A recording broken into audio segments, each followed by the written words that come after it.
जैन प्यारे साथियों, स्वागत है आप सभी का आपका अपने यूट्यूब चैनल जीके वाला में। साथियों, आज की क्लास एनसीसी एंट्रेंस एग्जाम के लिए होने वाला है, जो बहुत इंपॉर्टेंट क्लास है मेरे भाई। और वही क्वेश्चन लेकर के आए जो आपके एग्जाम में डायरेक्ट पूछा जाएगा।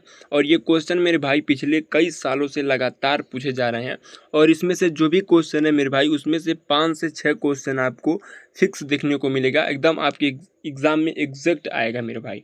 तो आप सभी लोग अगर एनसीसी का परीक्षा देने वाले हैं 2026 में, मैं भी एक कैडेट ही हूँ, तो आप सभी लोग बने रहिएगा। मैं अपने एक्सपीरियंस के हिसाब से आपको कुछ क्वेश्चन दूंगा जो बहुत इंपॉर्टेंट है मेरे भाई। ठीक है, तो चलिए, एग्ज़ाम आपका नज़दीक आ गया है और चलिए क्लास को स्टार्ट करते हैं। और अभी तक चैनल से नहीं जुड़े तो चैनल से जुड़ जाइए। और किसी भी गवर्नमेंट एग्ज़ाम की तैयारी कर रहे हैं तो आप इस चैनल से बिल्कुल जुड़ जाइए। बहुत ही सटीक तैयारी कराया जाता है इस चैनल पर। ठीक है, किसी भी गवर्नमेंट एग्ज़ाम, यूपी पुलिस हो, यूपी एसआई हो, एसएससी जीडी हो या रेलवे का कोई भी एग्ज़ाम हो, आप लोग जुड़े रहिए जीके जीएस रीजनिंग मैथ पढ़ने के लिए। तो चलिए, आज क्लास आपका क्वेश्चन नंबर पहला रहा। ठीक है, एनसीसी का पूरा नाम बहुत ही इंपॉर्टेंट क्वेश्चन है मेरे भाई। और ये फिक्स क्वेश्चन है, हर वर्ष जो है फिक्स क्वेश्चन है। ये क्वेश्चन पूछा ही पूछा जाता है। क्यों? क्योंकि आप जिस डिपार्ट में जा रहे हैं उसका जो बेसिक होता है उसको पता कीजिए। ठीक है, तो एनसीसी का जो भी बेसिक क्वेश्चन है उसको भी आप लोग रट लीजिएगा, निश्चित है उसमें से आएगा ही आएगा। तो ये भी क्वेश्चन रट लीजिएगा। और एग्ज़ाम दे करके आप आएंगे तो आप लोग कमेंट करके ज़रूर बताएंगे कि हाँ भैया, ये क्वेश्चन हमारे एग्ज़ाम में आया हुआ था। ठीक है, तो इस क्वेश्चन का राइट आंसर सभी को पता होगा, और नहीं पता है तो आपसे आज से जान लीजिए। ठीक है, इसका जो एनसीसी का फुल फॉर्म जो होता है वो होता है नेशनल कैडेट कोर। ठीक है, क्या होता है? नेशनल कैडेट कोर होता है। ऑप्शन नंबर ये आप सभी लोग देख सकते हैं। बहुत सारे साथी होते हैं इसको कोप्स पढ़ते हैं, लेकिन कोप्स नहीं होता है मेरे भाई। ठीक है, कोर होता है, कोर, नेशनल कैडेट कोर होता है। ठीक है, चलिए, और जो भी डाउट्स होगा आपका डाउट्स भी क्लियर किया जाएगा इस क्लास में। ठीक है, ये रहा क्वेश्चन नंबर 2। और बहुत ही इंपॉर्टेंट क्वेश्चन ये भी है। जो भी एग्जैक्ट एकदम इंपॉर्टेंट क्वेश्चन है आपको पहले देखने को मिलेगा, और अगर अंत तक बने रहेंगे तो बहुत ही शानदार लेवल का क्वेश्चन मिलेगा आपको। और एकदम आपके एग्जाम में मेरे भाई पूछा ही पूछा जाएगा। ठीक है, तो क्वेश्चन नंबर 2 जो है आपका कह रहा है कि एनसीसी दिवस कब मनाया जाता है। क्या मेरे भाई, एनसीसी दिवस कब मनाया जाता है?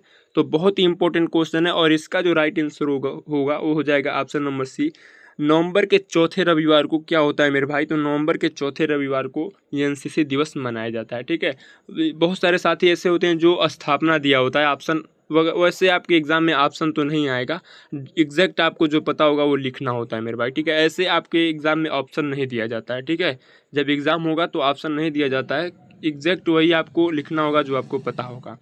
तो आपका जो राइट आंसर होगा वो हो जाएगा नवंबर के चौथे रविवार को। ठीक है, बहुत सारे स्कूल और कॉलेज में ऐसा होता है कि ऑप्शन दिए जाते हैं, लेकिन मैं जिस स्कूल से एनसीसी किया था उसमें 2 साल लगातार जो है ऑप्शन नहीं दिए गए थे। केवल और केवल एग्जैक्ट जो आपको पता है वही लिखना होता है। ठीक है, चलिए, क्वेश्चन नंबर आप 3 देखेंगे। क्वेश्चन नंबर 3, एनसीसी का मुख्यालय कहाँ स्थित है? बहुत इजी क्वेश्चन है और इम्पोर्टेंट क्वेश्चन ये भी। ठीक है, इसको भी इम्पोर्टेंट लगाइएगा, बहुत इंपॉर्टेंट है, ये भी क्वेश्चन पूछा जाएगा। और इसका राइट आंसर हो जाएगा, क्या हो जाएगा? ऑप्शन नंबर बी हो जाएगा, नई दिल्ली। ठीक है, तो कहाँ पर है? तो नई दिल्ली में आपका राइट आंसर हो जाएगा। अगला क्वेश्चन इसी क्रम में हम लोग देखेंगे। अगला क्वेश्चन देखिए, अगला क्वेश्चन भी बहुत इंपॉर्टेंट क्वेश्चन है। चलिए आगे बढ़ते हैं। अगला क्वेश्चन, क्वेश्चन नंबर 4। ठीक है, एनसीसी का आदर्श वाक्य क्या है? ठीक है, आदर्श वाक्य क्या है ये पूछ रहा है। तो इसको कभी कभी क्या कर देता है, मोटो भी लिखता है। क्या लिखता है?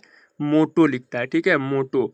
तो ये भी पूछता है कि एनसीसी का मोटो क्या है। तो आप लोग एक ही वर्ड बताएंगे, यूनिटी एंड डिसिप्लिन। क्या होता है? यूनिटी एंड डिसिप्लिन, यानी कि एकता और अनुशासन। हिंदी में क्या बोलते हैं इसको? एकता और अनुशासन बोलते हैं, और इंग्लिश में यूनिटी एंड डिसिप्लिन बोलते हैं। ठीक है, तो ये भी आपको आदर्श वाक्य या मोटो एनसीसी का याद होना चाहिए। ये भी बहुत इंपॉर्टेंट है और फिक्स क्वेश्चन ये भी है, आपके एग्जाम में आएगा ही आएगा।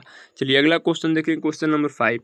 एनसीसी की स्थापना कब हुई थी? ये भी इंपॉर्टेंट है, ये भी फिक्स क्वेश्चन है, ये भी आपके एग्जाम में पूछा ही पूछा जाएगा। ठीक है, और इसका राइट आंसर हो जाएगा 16 जुलाई 1948। इसका राइट आंसर क्या हो जाएगा? 16 जुलाई 1948। एनसीसी की स्थापना कब हुआ था? तो 16 जुलाई 1948। ठीक है, और कभी कभी क्या करता है कि ऑप्शन वगैरह आसान नहीं दिया जाता, लेकिन बहुत सारे साथी ऐसे होते हैं कि अगर क्वेश्चन पूछ लिया जाता है कि एनसीसी दिवस कब मनाया जाता है, तो बहुत सारे साथी होते हैं 16 जुलाई लिख देते हैं। तो 16 जुलाई मेरे भाई गलत हो जाएगा। अभी आपको इसके पहले क्वेश्चन कराए हैं कि एनसीसी दिवस कब मनाया जाता है। तो ये एनसीसी दिवस नवंबर के चौथे रविवार को मनाया जाता है। ठीक है, 16 जुलाई को नहीं मनाया जाता है। इसको थोड़ा सा आप लोग ध्यान दीजिएगा। ठीक है, अगला क्वेश्चन देखिए यहाँ पे, क्वेश्चन नंबर आपका 6, क्वेश्चन नंबर 6 कह रहा है एनसीसी का ध्वज कितने रंगों का होता है? तो सभी को पता है 3 रंग का होता है, ठीक है। और वो किसको दर्शाता है? तो नवल को दर्शाता है, यानी कि नौसेना को दर्शाता है, वायुसेना को दर्शाता है और थल सेना को। कौन सा रंग किसको दर्शाता है ये भी पता होना चाहिए। लाल रंग जो होता है, यहाँ पे लिख देते हैं, आप लोग कॉपी में लिख लीजिएगा। लाल रंग आर्मी को, ठीक है। और एक होता है आसमानी रंग होता है, ठीक है। आसमानी रंग जो होता है मेरे भाई वो दर्शाता है एयरफोर्स को। किसको? एयरफोर्स को, ठीक है। एएफ लिख दे रहे हैं, एयरफोर्स को दर्शाता है। और वहाँ पर जो ब्लू कलर का होता है एक, ठीक है, ब्लू कलर का जो होता है वो दर्शाता है किसको? वो दर्शाता है नवल एकेडमी को, ठीक है। नवल एकेडमी यानी कि नौसेना को, ठीक है। तो ये तीनों रंग आपको पता होना चाहिए। और कितने विंग होते हैं भी पूछता है कि एनसीसी कितने विंग है, तो 3 विंग है, वही आर्मी और एयरफोर्स और नौसेना, ये भी पता होना चाहिए मेरे भाई, ठीक है। और पूछा भी जाता है, इससे क्वेश्चन पूछे जाते हैं। देखिए एनसीसी में कितने विंग होते हैं, ठीक है, तो 3 विंग होते हैं, ठीक है। 3 रंग होते हैं झंडे में, तो 3 विंग भी होते हैं, ये भी पता होना चाहिए। और ये भी पूछता है कि एनसीसी का जो क्या वो हैकल जो होता है, यानी कि जो टोपी में हम हैकल लगाते हैं उसमें कितने फूल होते हैं? तो 17 फूल होते हैं, ऐसे फूल होते हैं। हैकल जो होता है ऐसे, उसमें 17 फूल होते हैं अभी। और 17 फूल किसको दर्शाते हैं? तो 17 निर्देशालयों को दर्शाते हैं, ये भी पता होना चाहिए, ठीक है। पूछा भी जाएगा आपके एग्जाम में। तो अगर आपको किसी भी क्वेश्चन में अगर डाउट्स है तो कमेंट बॉक्स में बताइएगा। एनसीसी का सर्वोच्च अधिकारी कौन होता है? तो डायरेक्टर जनरल, एनसीसी के डायरेक्टर जनरल होते हैं वो, ठीक है। और कौन है इस समय, आप लोग कमेंट बॉक्स में बताइएगा। भारत का सर्वोच्च वीरता पुरस्कार क्या है मेरे भाई? वीरता पुरस्कार का बात किया जाएगा तो सबसे पहला नाम यही आता है कि परमवीर चक्र। क्या होता है? परमवीर चक्र जो होता है ये क्या होता है? ये होता है सर्वोच्च वीरता पुरस्कार जो सेना के जवानों को दिया जाता है, ठीक है। अगला क्वेश्चन देखिए, अगला क्वेश्चन नंबर 10, भारतीय सेना दिवस कब मनाया जाता है? भारतीय सेना दिवस यानी कि इंडियन आर्मी डे, ठीक है। आर्मी डे कब मनाया जाता है? तो सभी को पता होगा 15 जनवरी को आर्मी डे मनाया जाता है। इसी तरह से अगर बात किया जाए एयरफोर्स और नौसेना का, यानी कि जल सेना का, तो कब वो मनाया जाता है? तो आपको ऑप्शन में यहाँ पे बता रहे हैं हम। देखिए 4 दिसंबर को जो मनाया जाता है मेरे भाई, ये नौसेना दिवस मनाया जाता है। क्या मनाया जाता है? नौसेना दिवस, ठीक है। और यहाँ पर बात किया जाएगा 8 अक्टूबर को, तो क्या मनाया जाता है? वायुसेना दिवस, यानी कि इंडियन एयरफोर्स डे, वायुसेना दिवस, ठीक है। तो ये भी आपको पता होना चाहिए। सेना से जितने भी क्वेश्चन बनते हैं उसको आप लोग रट लीजिएगा, ठीक है। इससे भी क्वेश्चन पूछे जाएंगे आपके एंट्रेंस एग्जाम में, ठीक है। चलिए अगले क्वेश्चन को भी देखेंगे हम लोग। यहाँ पे देखिए क्वेश्चन नंबर आपका 11 है, वायुसेना दिवस कब मनाया जाता है? देखिए अभी आपको बताएं कि वायुसेना दिवस कब मनाया जाता है। तो आपका right answer option number A हो जाएगा। और ये क्वेश्चन मेरे भाई आपके अग्निवीर एग्जाम में, ठीक है, अग्निवीर एग्जाम में, जो अभी अग्निवीर एग्जाम हुआ था उसमें 8 तारीख को सेकेंड शिफ्ट में क्वेश्चन पूछा गया था। जो भी भाई आपके अगल बगल या दोस्त हित होंगे उससे पूछिएगा कि ये क्वेश्चन आया था कि नहीं अग्निवीर में, ठीक है।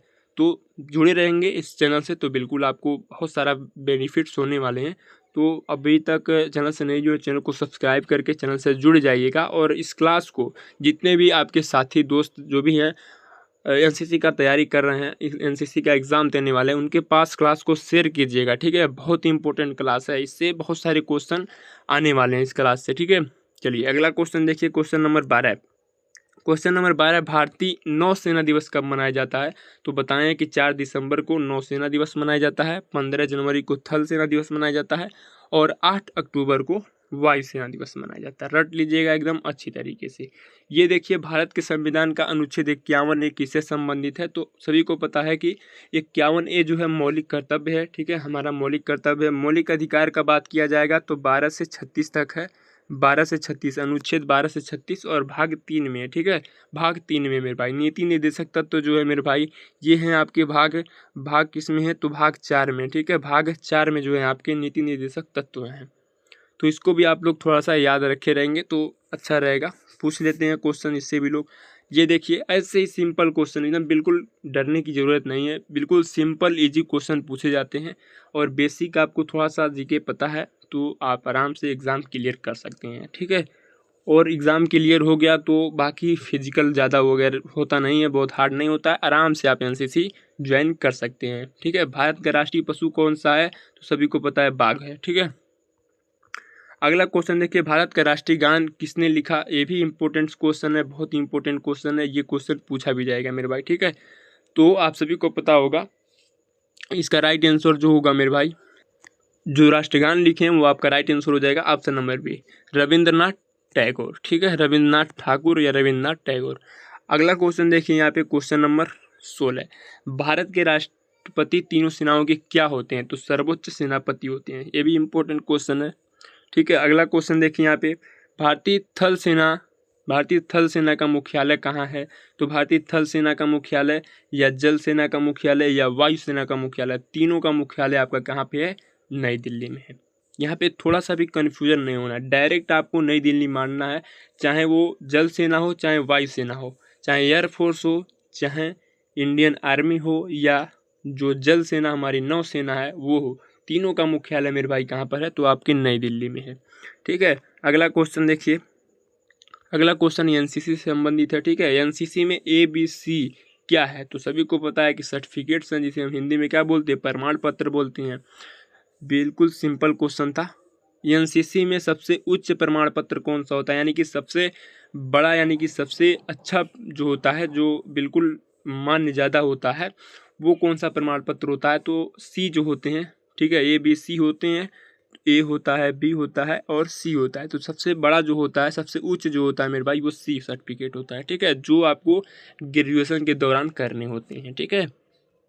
अगला क्वेश्चन और लास्ट क्वेश्चन रहेगा मेरे भाई आज की क्लास का, और आप सभी लोग इस क्वेश्चन का राइट आंसर कमेंट बॉक्स में बताएंगे। कहाँ पर बताएंगे मेरे भाई? तो नीचे कमेंट बॉक्स में आप लोग इस क्वेश्चन का राइट आंसर हमको बताएंगे, और कितने क्वेश्चन सही हुए हैं।